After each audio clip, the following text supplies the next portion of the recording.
She said, "At least my ex was bigger," at our anniversary dinner. Everyone laughed. I smiled, said one line, and left. She thought I overreacted. Her father thought differently. So did the bank. So did the judge.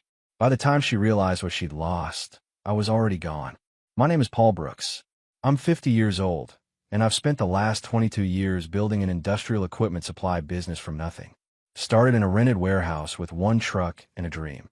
Now I've got contracts with half the factories in 3 states. My hands used to do the heavy lifting. Now they sign the contracts.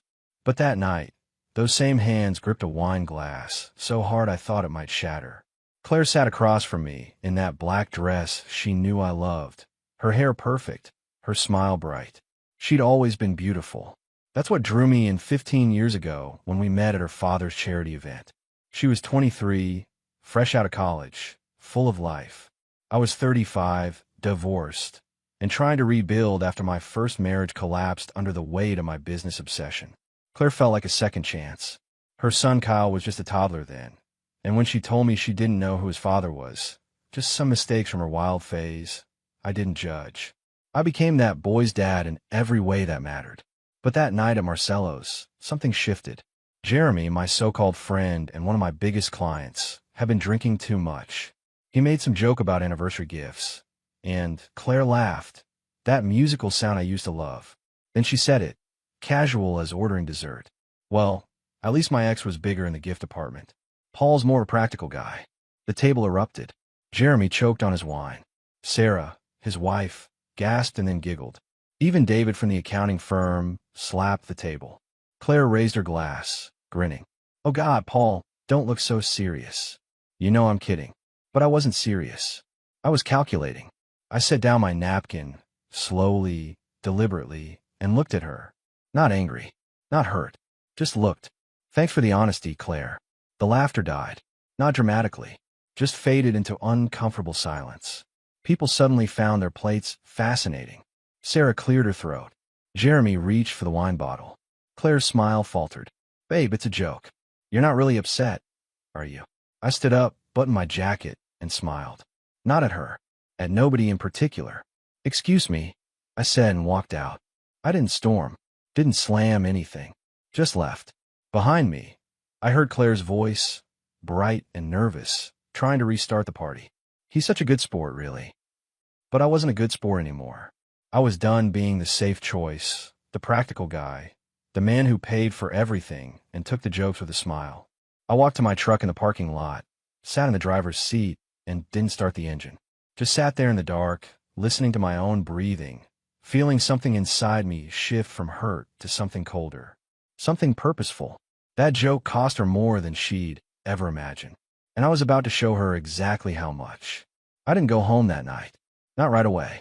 Instead, I drove to the warehouse, the one where this whole business started 22 years ago.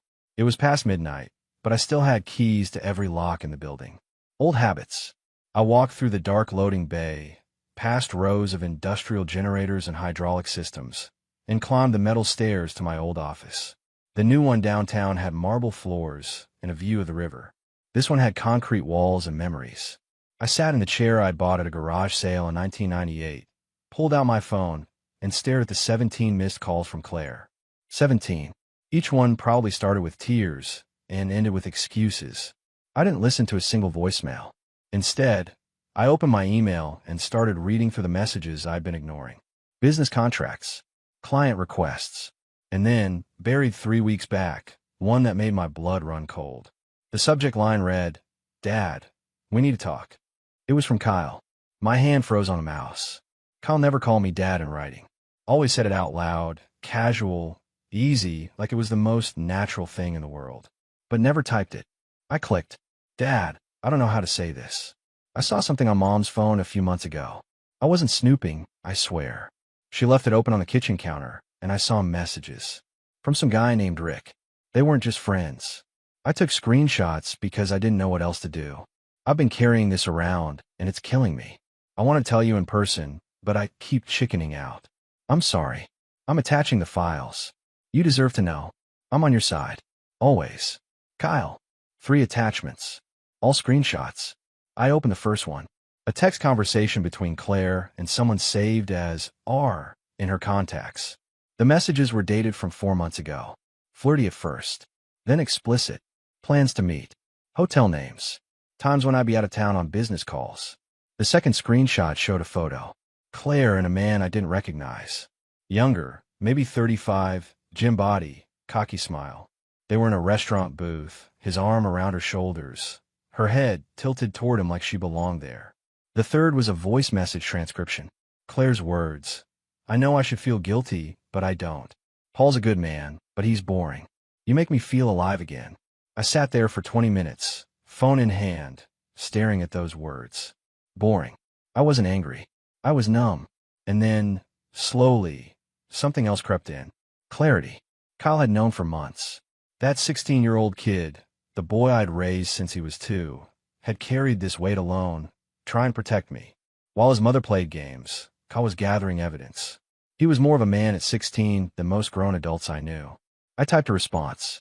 Kyle, thank you for trusting me with this. You did the right thing. Don't worry about your mom. I'll handle it. And son, you didn't betray anyone. You protected what matters. I'm proud of you. Stay at the house tonight if you want, or come to the warehouse if you need space. Either way, you're not in trouble. You never were. Dad. I hit send and leaned back in the chair. Claire had made her choice.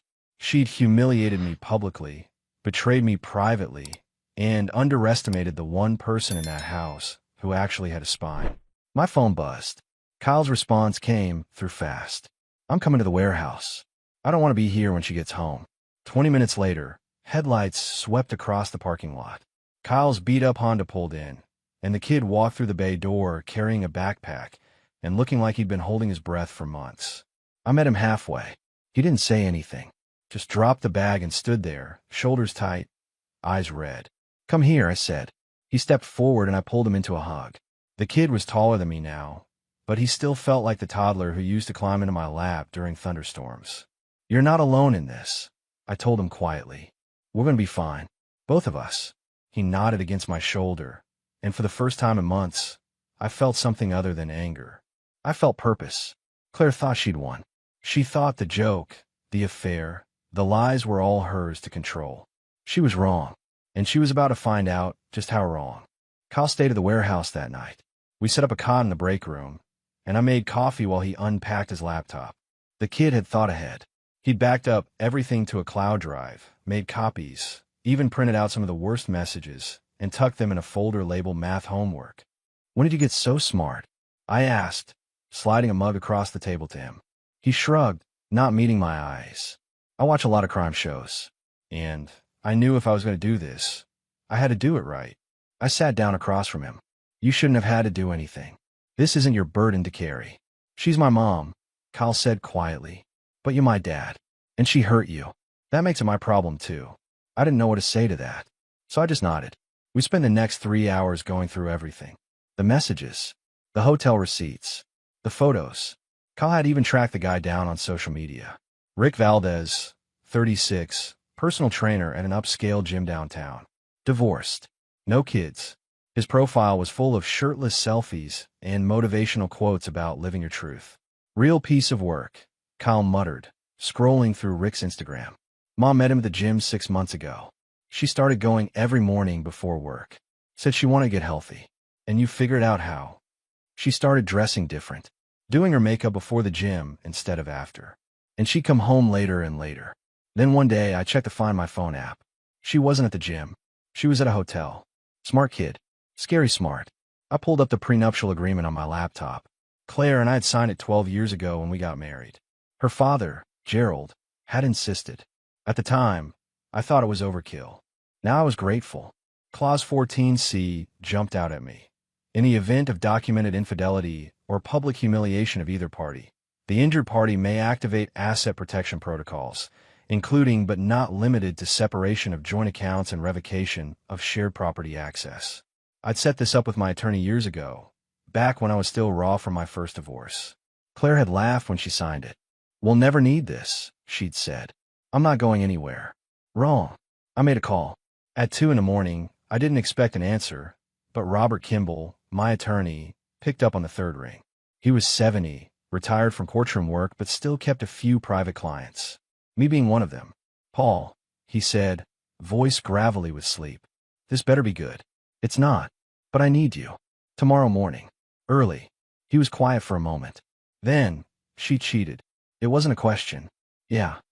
You have proof. More than enough. Good. Come to my office at 7. Bring everything. He hung up. Kyle looked at me across the table. What happens now? Now, I said, closing the laptop. We execute.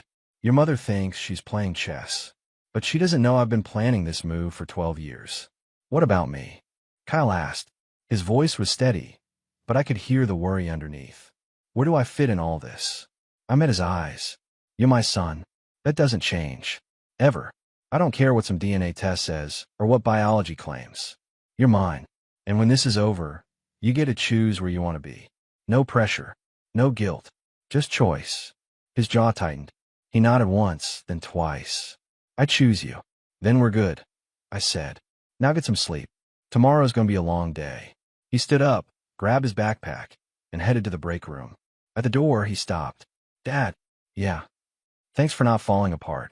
I smiled, though it didn't reach my eyes. I'm saving that for later. Right now, I've got work to do. He left, and I turned back to my laptop. Pulled up the bank accounts, the property deeds, the business documents, everything Claire thought we shared. By sunrise, I transferred half our joint savings into a personal account, activated the prenup clause through Robert, and started the paperwork to freeze her access to the house. She'd made a joke of my expense. Now she was about to learn what it cost to humiliate a man who'd spent 20 years building empires out of nothing. Claire came home at 3 in the morning. I heard the garage door open from the warehouse office, where I was monitoring the security cameras I'd installed 6 months ago. Another thing she didn't know about. I watched her stumble inside, still in that black dress, heels in hand. She checked the living room, the kitchen, then went upstairs to our bedroom. She'd find it empty. I watched her pull out her phone, dial my number. It rang on the desk in front of me. I let it go to voicemail. She tried again, and again, 6 times in 10 minutes. Then she called Kyle. That's when I picked up my phone and sent him a text. Don't answer. Let her sweat. His reply came fast, already on it. At 7 a.m., I walked into Robert Kimball's office downtown. He was already there, coffee in hand, reading glasses perched on his nose. He looked up when I entered. You look terrible, he said. I feel worse. Good. Angry clients make stupid decisions. You look calculated. That's better.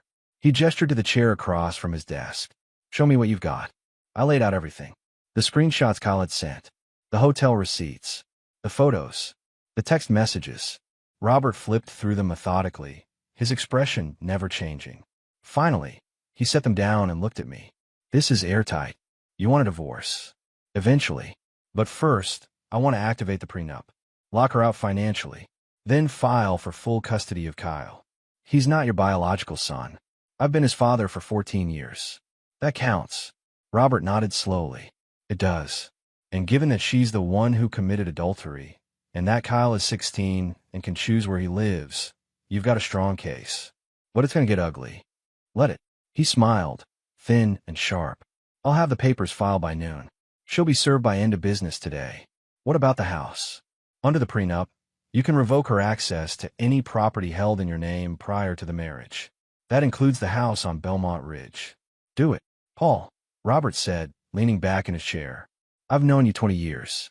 You're not a vindictive man, but you're about to burn her world to the ground.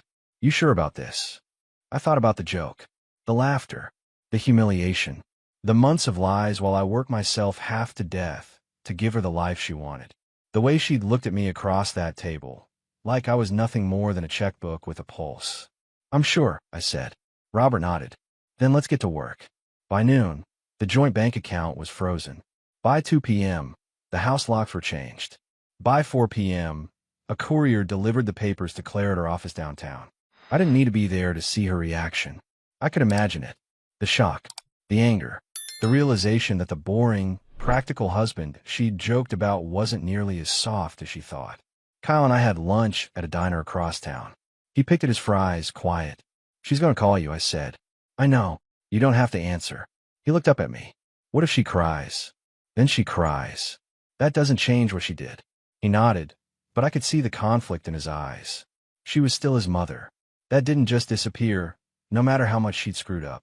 Kyle, I said, whatever you decide, I'm not going to be angry. If you want to talk to her, talk to her. If you want to see her, see her. This is between me and her. You don't have to choose sides. I already did, he said quietly. I chose you the day I sent that email. My phone buzzed. A text from Robert. She's called my office 12 times in the last hour. Threatened to sue. I told her to get her own lawyer. I showed Kyle the message. He almost smiled. Think she's figured it out yet, he asked. That I'm not the safe, boring guy she married?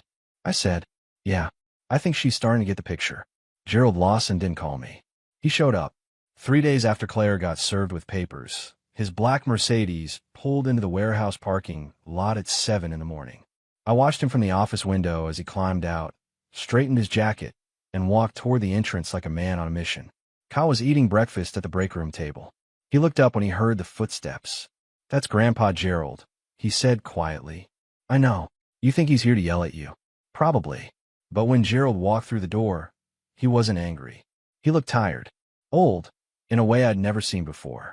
He was 68, built like a man who'd spent his life in boardrooms and country clubs. But right now, he looked like someone had knocked the wind out of him.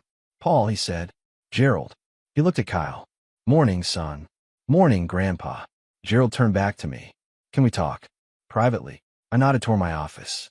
Kyle stayed at the table, watching us both with careful eyes. Inside, Gerald sat down heavily in the chair across from my desk.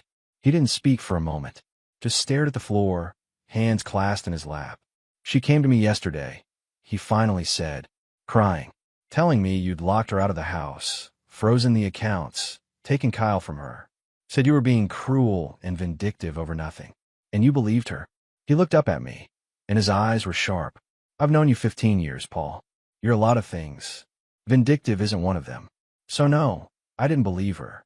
I asked her what happened. Really happened. She gave me some story about a joke at dinner that you blew out of proportion. It wasn't just a joke. I know. Gerald pulled an envelope from his jacket pocket and set it on my desk. I hired my own investigator. Had him follow her for the last week. That's what he found. I opened the envelope. More photos. Claire and Rick Valdez. Different hotels. Different restaurants. Timestamps showing she'd been meeting him almost daily since I'd moved out. She didn't even slow down, Gerald said, his voice flat. You walked out, filed papers, and she just kept going, like nothing happened. I set the photos down. I'm sorry you had to see this. Don't be sorry. I needed to know. He leaned back in the chair, looking older than ever. When Claire was young, I spoiled her. Her mother died when she was 12, and I didn't know what else to do. I gave her everything she wanted, never made her work for anything. I thought I was being a good father, but I created someone who doesn't understand consequences. Gerald, let me finish. He held up a hand. I'm not excusing what she did. I'm explaining it. She thinks the world revolves around her, that people exist to make her happy. And when they don't, she just moves on to someone who will. That's my fault, not yours. What are you saying? I'm saying you're doing the right thing. Lock her out. Take the house. Protect Kyle. Gerald looked toward the door, where Kyle was still sitting in the break room. That boy deserves better than what she's giving him. And frankly, so do you. I didn't know what to say. Gerald stood up. I'm changing my will. Claire won't inherit a dime. Everything's going to Kyle, in a trust managed by you. I'll have my attorney draw up the papers this week. You don't have to do that. Yes, I do. Because if I leave it to her, she'll blow through it in 5 years and have nothing to show for it. But Kyle, he's got your sense, your work ethic. He'll make something of himself. Gerald walked to the door, then stopped. Paul, I'm sorry for what you did, for not seeing it sooner. You're a good man. You deserve better. Thank you, Gerald. He left, just like that. No dramatics, no anger. Just a father accepting that his daughter had failed and choosing to do the right thing anyway. Kyle appeared in the doorway a moment later. What did he say? He's on our side, I told him. Kyle's shoulders sagged with relief. I thought he'd hate me for picking you. He doesn't. He's proud of you. Kyle nodded, but I could see the emotion working behind his eyes. He'd just lost his mother, in every way that mattered. And even though he'd chosen me, even though he knew it was the right choice, it still hurt. Come here, I said. He crossed the room, and I pulled him into a hug. He was 17 now, nearly a man, but he still needed this. We all did. We're going to be okay, I said quietly. Both of us. I know, Kyle said. Because you don't quit. No, I thought. I don't. 2 weeks after the papers were served, Robert Kimball called me with news I wasn't expecting. Paul, we got a problem. Or rather, Claire has a problem, and you're about to benefit from it. What kind of problem? I was going through the financial records for the divorce proceedings. You know, standard audit, making sure everything's accounted for. I found some irregularities. I sat up straighter. What kind of irregularities? The college fund you set up for Kyle. The one with $150,000 in it. It's at $82,000 now. My blood went cold. What? $68,000 withdrawn over the last 18 months. Multiple transactions, all authorized by Claire. She had joint access to the account. Where did it go? That's what I'm working on. But based on the withdrawal dates and amounts, and cross-referencing with her credit card statements, I'd say she was using it to fund her lifestyle. Hotels, dinners, gifts. There's even a $5,000 charge to a jewelry store the same day she withdrew $10,000 from Kyle's fund. I stood up, pacing the office. She stole from her own son. Technically, it was a joint account, so it wasn't theft in the legal sense. But morally, yeah, she stole from him. Can we use this? Absolutely. It shows financial irresponsibility, parental neglect, misuse of funds intended for a minor. Judge is going to love this. Or hate her for it, which amounts to the same thing. I want every transaction documented. Every dollar accounted for. Already on it. I'll have a full report by end of week. I hung up and stood there, staring at the wall, feeling something beyond anger. Kyle had worked part-time jobs since he was 14. Saved money. Talked about college like it was this big dream. And Claire had been siphoning off his future to pay for hotel rooms with her trainer boyfriend. I walked out to the warehouse floor. Kyle was helping one of my guys load hydraulic pumps onto a truck. He saw me and jogged over. Dad, you okay? You look like someone just kicked your dog. I didn't sugarcoat it. Your college fund. Your mother withdrew $68,000 over the last year and a half. His face went blank. What? She used it. Hotels, restaurants, gifts. She spent your college money on her affair. Kyle just stood there processing. Then his jaw tightened, and something dark flashed across his face. I worked for that money. I saved. I put in half of everything I earned from mowing lawns and stocking shelves. I know. And she just took it. Yeah. He turned away, hands in his pockets, shoulders tight. I gave him a minute. When he turned back, his eyes were red but dry. I don't want to see her anymore, he said quietly. I know I said I'd think about it, but I'm done. She can cry all she wants. I don't care. You sure? Yeah. She stole my future to pay for her fun. That's not a mother. That's a thief. I put a hand on his shoulder. We'll rebuild the fund. I'll match what she took, dollar for dollar. You don't have to. Yes, I do. You earned that money. You deserve to have it. Kyle nodded, then looked up at me. What happens to her now? Now, she answers for it. In court. In front of judge. And she explains why she thought it was okay to steal from her own son. Good, Kyle said. And he meant it. The envelope arrived 6 weeks after I filed for divorce. Thick, cream-colored paper, my name written in elegant gold script. Inside was an invitation to the Lawson Foundation Annual Gala, celebrating 25 years of charitable work in industrial safety and education.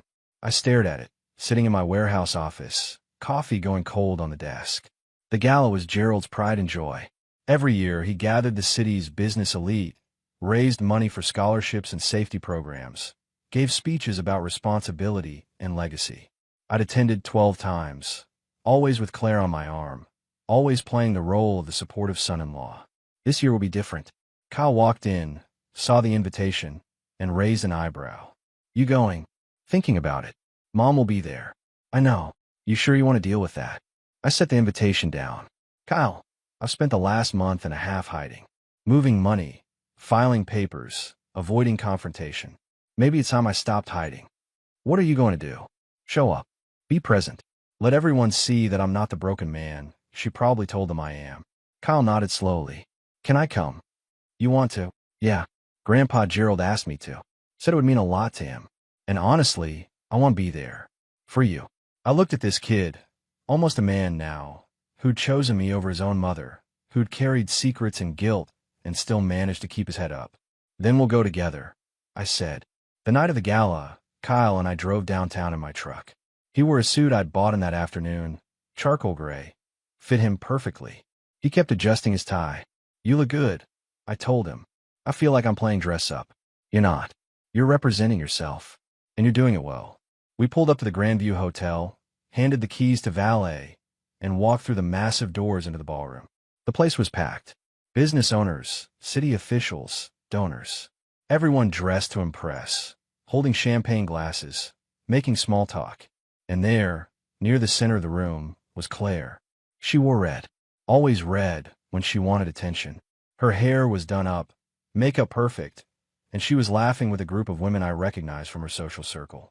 She hadn't seen me yet. Gerald spotted us first. He crossed the room, shook my hand firmly, then pulled Kyle into a hug. Glad you came, Gerald said to me. Wouldn't miss it. She's been telling people you're unstable, that you're trying to turn Kyle against her. And what do people say? Gerald smiled. They're polite to her face. But I've had 3 separate people pull me aside and ask if you're okay. Word travels fast in circles like this. Good. Kyle and I moved through the room. I shook hands, made conversation, acted like nothing was wrong. Every few minutes, I'd catch someone glancing between me and Claire, putting together the pieces. Then she saw me. Our eyes met across the room. Her smile froze.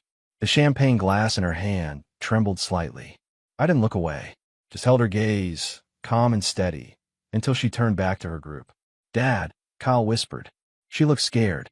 She should be. The evening progressed. Dinner was served. Gerald gave his speech, thanked donors, announced scholarship recipients. And then, at the end, he did something unexpected. Before we closed tonight, Gerald said from the podium, I want to recognize someone who embodies the values this foundation stands for. Someone who builds, who creates, who provides opportunities for others. Paul Brooks, would you stand? I stood, surprised. Paul started with nothing and built Brooks Industrial Supply into one of the most reliable contractors in the state. He employs over 60 people. He's been a partner in this foundation for years, quietly funding scholarships, never asking for recognition. And more importantly, he's been a father to my grandson Kyle, who's here tonight, and who's grown into a fine young man because of Paul's influence. Applause filled the room. I saw Claire's face go pale. Gerald continued, family isn't always blood. Sometimes it's the choice we make to show up, to do the work, to be present. Paul's done that, and we're grateful. I sat down. Kyle gripped my shoulder. Around the room, people were watching me differently now, not with pity or curiosity, but with respect. Claire left 10 minutes later. Didn't say goodbye to anyone. Just walked out, heels clicking on marble. Kyle watched her go. She didn't expect that. No, I said. She didn't. And that was the point. Claire tried to approach me 3 times that night at the gala. Each time, someone intercepted her. First Gerald, who pulled her aside for what looked like a tense conversation. Then one of her friends, who whispered something that made Claire's face flush. The third time, I simply turned and walked in the other direction. By the time the event ended, she was furious. Kyle and I were walking to the valet stand when she caught up to us in the lobby. Paul, she called out. I stopped, turned. Kyle stayed beside me. Claire looked different up close. Tired under the makeup. Thinner than I remembered. Her eyes were hard. We need to talk, she said. No, we don't. Yes, we do. You're turning everyone against me. My own father just humiliated me in front of 200 people. He recognized me for my work.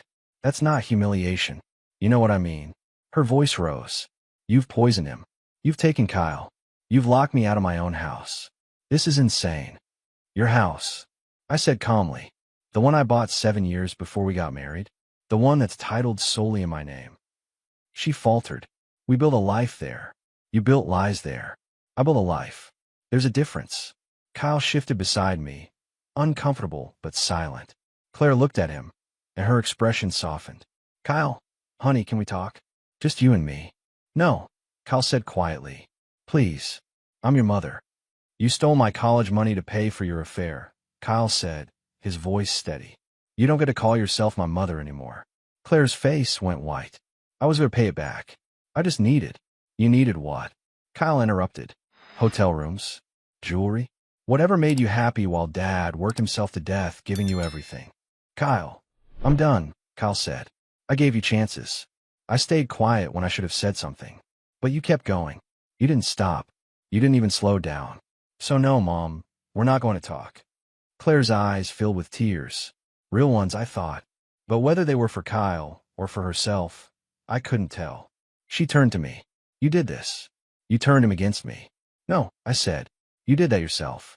I just stopped protecting you from the consequences. I made one mistake. It wasn't one mistake. It was months of lying. It was stealing from your son. It was humiliating me in front of our friends. It was choosing someone else over your family, over and over again. She opened her mouth to respond, but no words came out. I stepped closer, lowering my voice so only she could hear. You made a joke at dinner about your ex, said he was bigger in the gift department. You wanted everyone to laugh at me, to see me as the boring, practical guy who couldn't measure up. Her face flushed.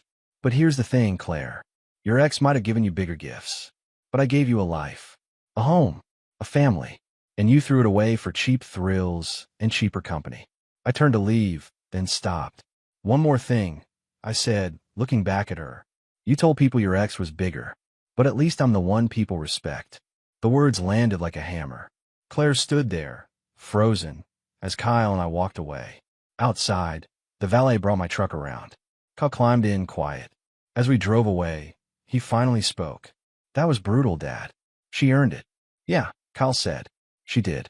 We drove home in silence, but it wasn't uncomfortable. It was the silence of two people who just fought a battle and won. The courtroom was smaller than I expected. Plain walls, fluorescent lights, rows of wooden benches. Claire sat at the defendant's table with her attorney, a sharp-looking woman in her 40s who'd probably heard every excuse in the book. Kyle sat beside me, hands folded in his lap, jaw set. Judge Patricia Hartwell entered, and we all stood. She was in her 60s, gray hair pulled back tight, eyes that missed nothing. She'd been on the bench for 30 years. Robert had told me she had zero patience for games. Be seated, Judge Hartwell said. The hearing lasted 2 hours. Robert presented everything methodically. The affair, the hotel receipts, the screenshots of messages, the testimony from Kyle about finding the evidence, the financial records showing Claire had drained $68,000 from Kyle's college fund. Claire's attorney tried to spin it. Your Honor, my client acknowledges mistakes were made in the marriage. However, the account in question was jointly held, and Mrs. Brooks had legal access.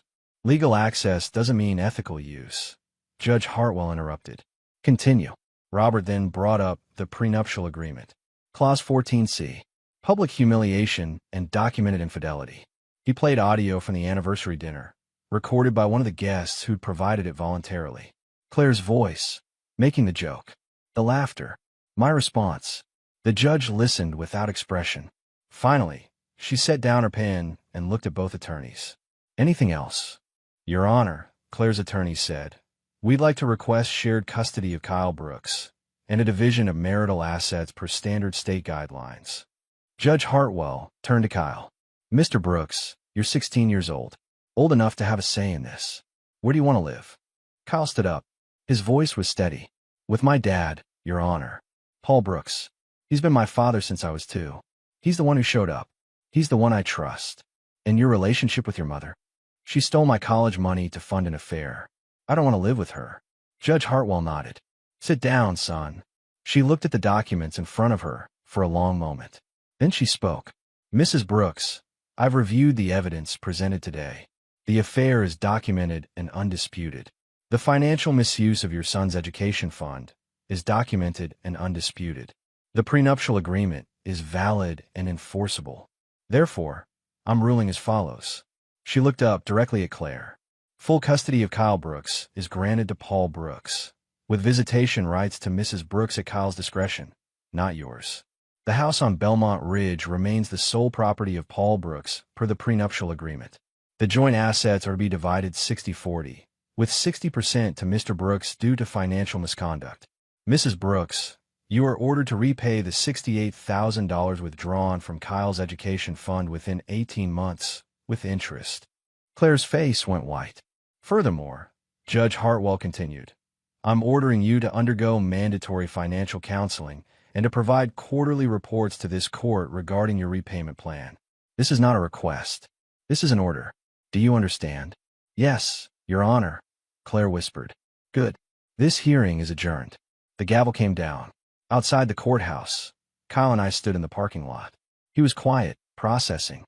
You okay? I asked. Yeah. I didn't think it would feel this final. It is final. That's the point. He nodded. What happens now? Now we go home. We rebuild your college fund. You finish high school. You apply to colleges. You live your life. And Mom, she figures out her own life. That's not your responsibility anymore. Kyle looked at me. Thank you, Dad, for fighting for me. Always, I said. That's what fathers do. We drove home together, and for the first time in months, the weight that had been sitting on both our shoulders was gone. 2 years can change everything. Kyle graduated high school with honors, got accepted to 3 universities, chose mechanical engineering at State. His college fund was fully restored, plus some. I'd matched every dollar Claire took and added another $50,000 for good measure. Claire moved to an apartment across town, got a job in retail, something she'd never done before. Gerald cut her off financially, stuck to his word about the will. She paid back the education fund in monthly installments, never missed a payment. I'll give her that. Kyle saw her occasionally. Coffee, lunch, careful conversations. She'd apologized multiple times, but Kyle kept his distance. Some wounds heal, others just scar over. Gerald passed away 8 months ago. Heart attack, quick and painless. His will left everything to Kyle, held in trust with me as executor. Claire got nothing. At the funeral, she stood in the back, didn't speak to anyone. Kyle gave the eulogy, talked about integrity, about showing up, about being the man his grandfather believed he could be. Me? I kept working, expanded the business, opened a second warehouse, hired 20 more people, stayed single, focused on building something lasting. And then, on a Tuesday in September, I met someone. Her name was Beth. 42, divorced, 2 kids of her own. She came into the warehouse looking for industrial parts for her machine shop. We talked business for an hour. Then she asked if I wanted to grab coffee. I said yes. We took it slow. Dinners, movies, long conversations about everything and nothing. She didn't want anything from me except company, and that was exactly what I needed. Kyle met her 3 months in. They got along immediately. She treated him like an adult, asked about his studies, his plans. Didn't try to replace anyone, just existed alongside us. On Kyle's 19th birthday, we had dinner at the house. Just the 3 of us. Beth cooked, insisted on it. Kyle told stories about college, about his engineering projects, about the life he was building. At the end of the night, as Beth was leaving, Kyle pulled me aside. I like her, Dad. She's good for you. Yeah. Yeah. You deserve to be happy. So do you, son. He grinned. I am. Thanks to you. After he left for campus the next morning, I sat on the back porch with my coffee, looking out at the yard, thinking about everything that had happened. Claire had made a joke. A stupid, careless joke meant to get a laugh. She thought it was harmless. Thought I'd take it like I always did, swallow my pride, play the good sport. But that joke cost her everything. Her marriage, her son, her father's respect, her inheritance. And me? I'd lost a wife, gained clarity, and learned that sometimes the strongest thing a man can do is walk away and let consequences follow. My phone buzzed. A text from Beth. Coffee later? My treat. I smiled and typed back. Sounds good. Life moves forward. Some people move with it. Others get left behind. I chose to move forward, and I wasn't looking back.